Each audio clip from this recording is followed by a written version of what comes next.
Hello guys, welcome to another weekly breakdown video.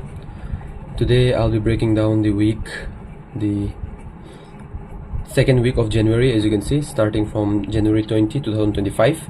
And yeah, before starting the weekly breakdown, let me quickly show you the news.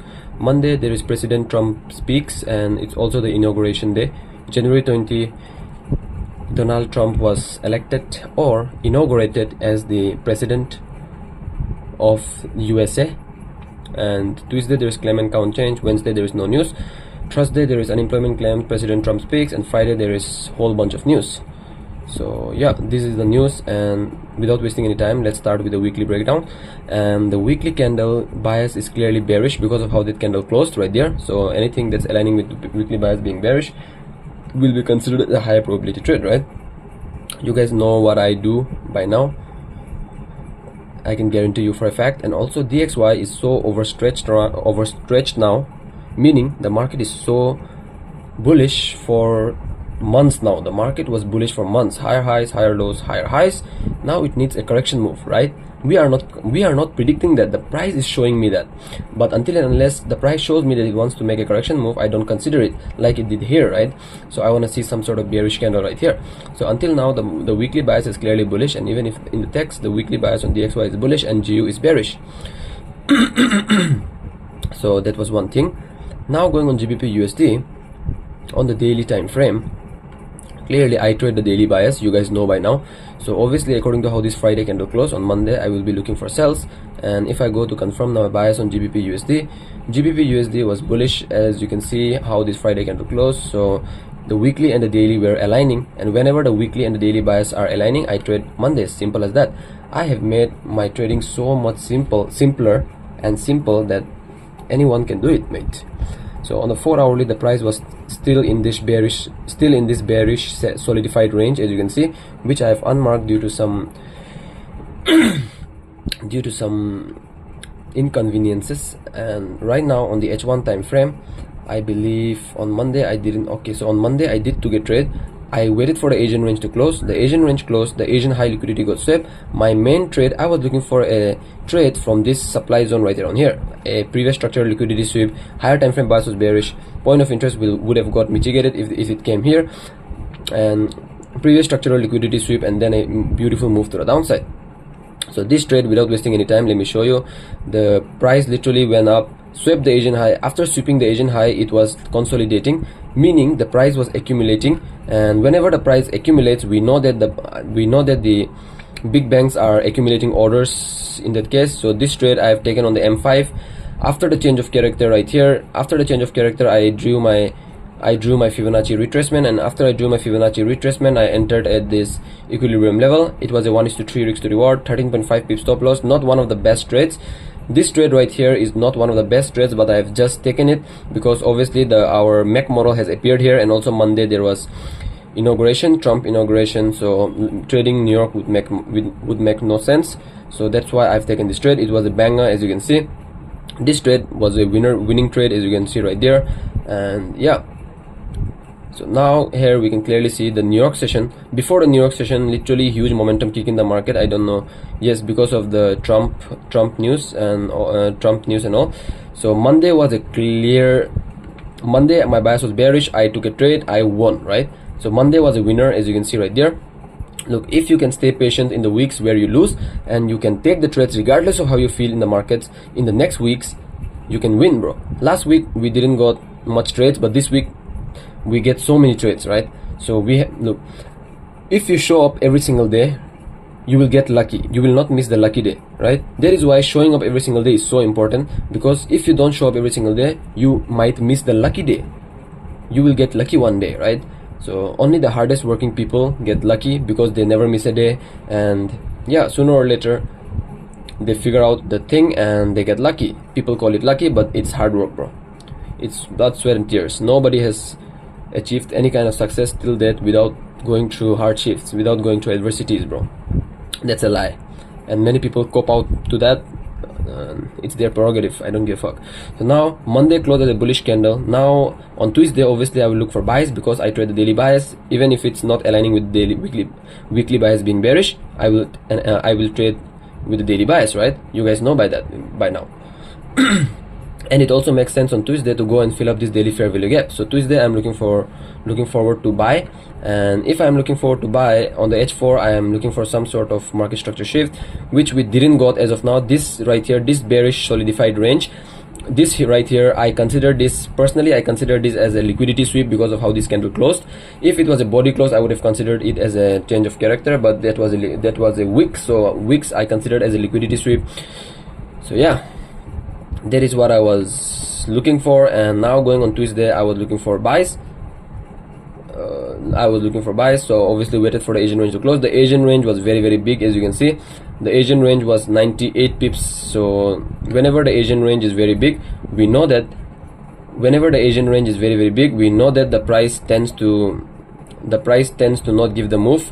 And the New York session and the London whenever the Asian session is very, very trending, the London session and the New York session tend to not do nothing / consolidating. In this case, literally trading Tuesday didn't make sense because of the Asian range, and also the London session was doing something different, and my bias was bullish. So basically I didn't got my trade on Tuesday.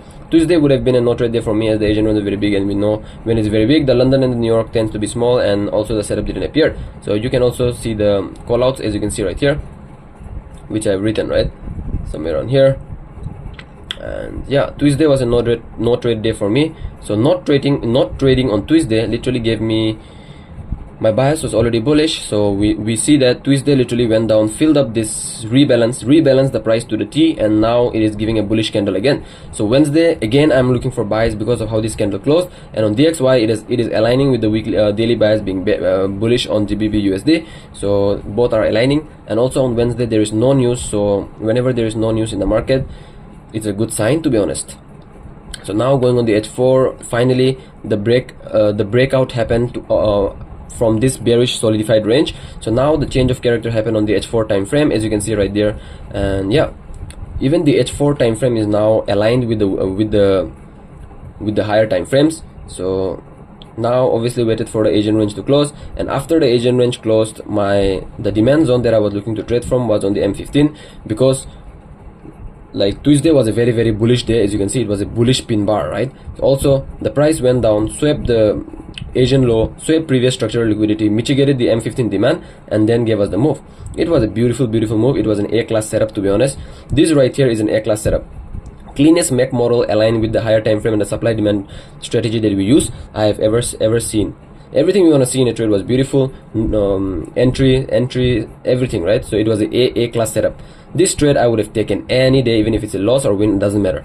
Asian low liquidity got swept, previous structural liquidity got swept, M15 demand zone got mitigated, and after mitigating the M15 demand zone, we did got our change of character in our timing.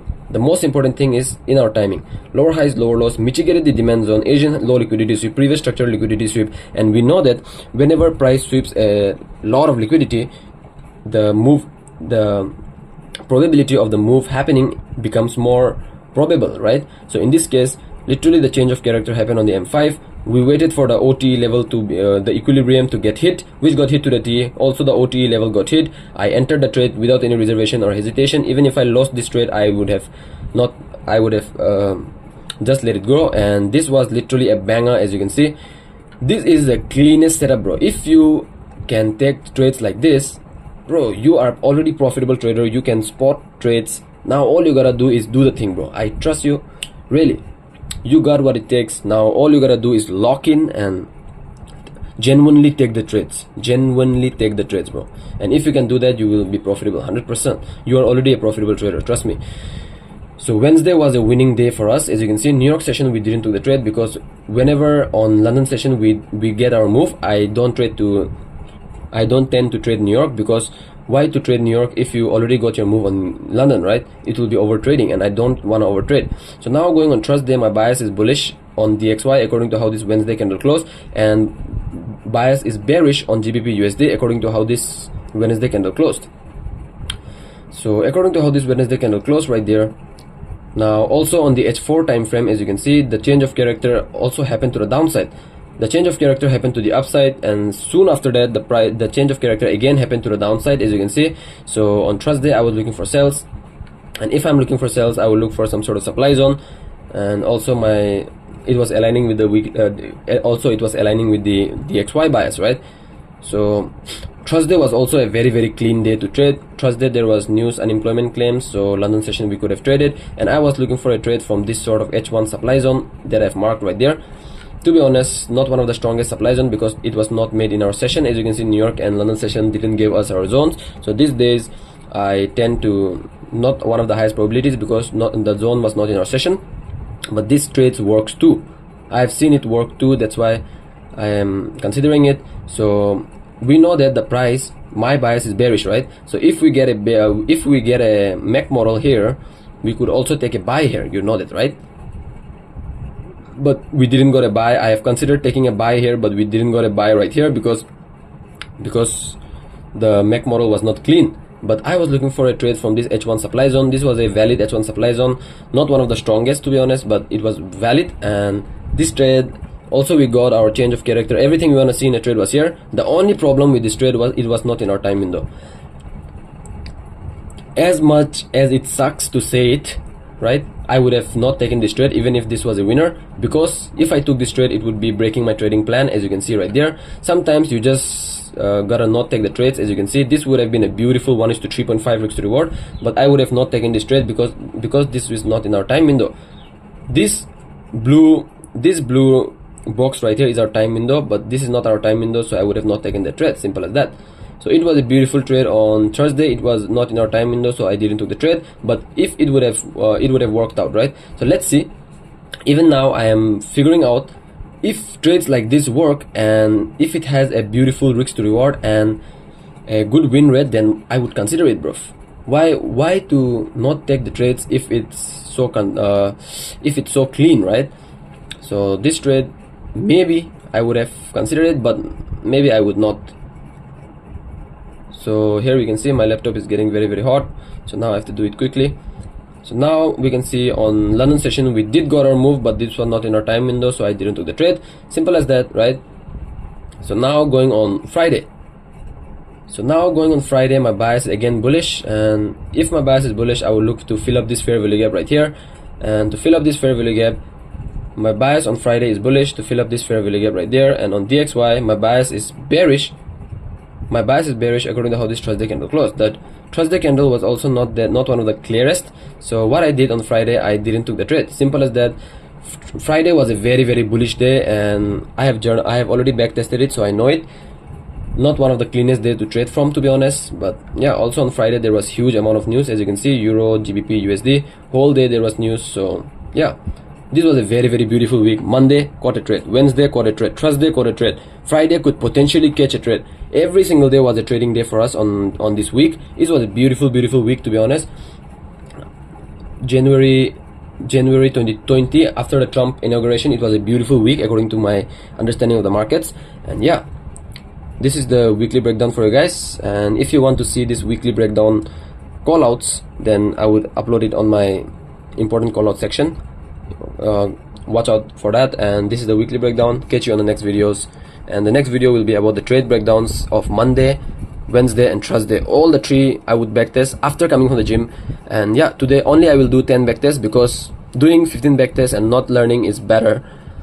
Doing 10 and learning about the charts more is better than doing 15 and forcing, right? So that is why after coming from the gym I will analyze all the trades that I've taken, and I will do 10 backtests per day. But those 10 backtests will be very high quality, and I would try to understand every single thing in my power. So yeah, bosh.